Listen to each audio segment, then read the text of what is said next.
আসসালামু আলাইকুম প্রিয় দর্শকবিন্দু, আমন্ত্রণ জানাচ্ছি জনতার সময় টিভির সংবাদে। শুরুতেই থাকছে দেশের সংবাদ শিরোনাম। কচুরিপানার দখলে মহামায়া লেক, সৌন্দর্য হারাচ্ছে মিরসরাইয়ের পর্যটন কেন্দ্র।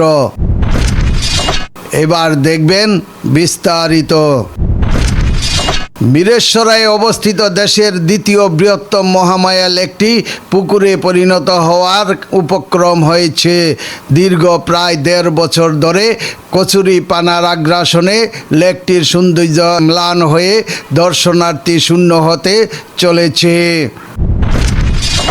লেকের সম্মুখ অংশে দেখা গেছে কিছু কচুরিপানা দড়ি দিয়ে বেঁধে রেখে সামান্য অংশে নৌকা চলাচলের চেষ্টা করে দর্শনার্থীদের কিছুটা আশ্বস্ত করার চেষ্টা করা হচ্ছে।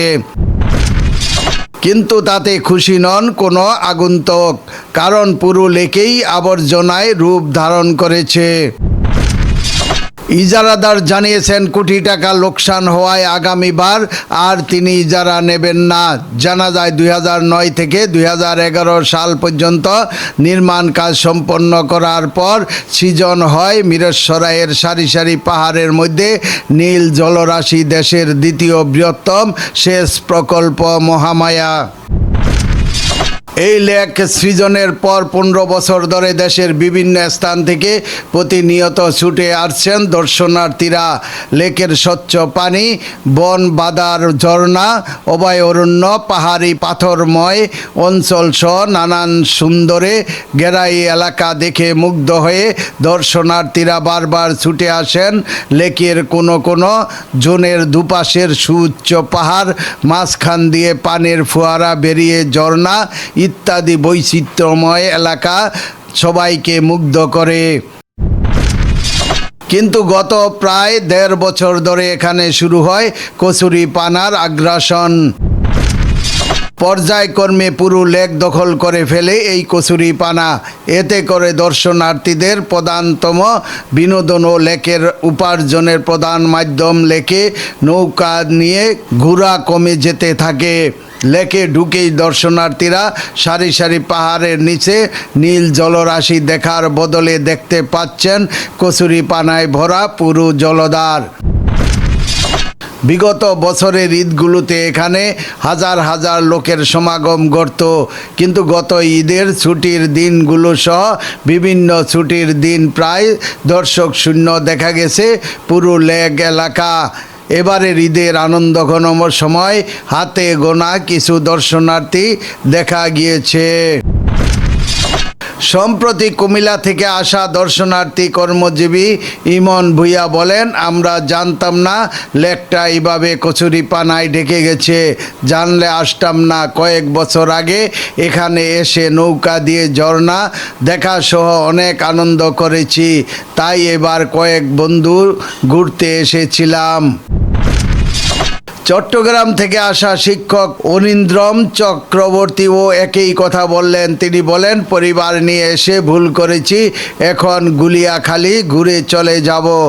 এই বিষয়ে করেরহাট রেঞ্জের দায়িত্বরত চট্টগ্রাম উত্তর বন সংরক্ষক মেহেদী হাসান বলেন, এই কচুরিপানা এতটাই ভয়ঙ্কর যে গত বছর আমরা ঠিকাদার সহ সমন্বয় করে নিজেরা প্রায় ১০ লাখ টাকা বাজেট করে পরিষ্কার অভিযান শুরু করি।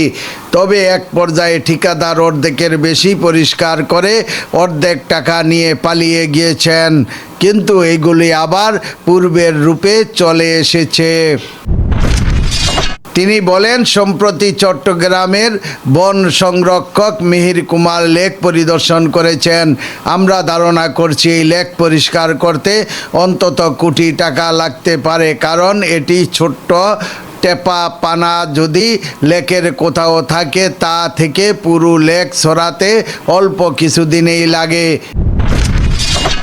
এই বিষয়ে লেকের ইজারাদার শোয়েব শাহরিয়ার বলেন, আমরা দর্শনার্থীদের জন্য ভ্রাম্যমাণ বাউল শিল্পী সহ নতুন নতুন নানান বিনোদনের ব্যবস্থা রাখার উদ্যোগ নিয়েছি। দর্শনার্থীদের জন্য বৈচিত্র্যময় ও পরিবেশ বান্ধব নৌকার ব্যবস্থা করেছি।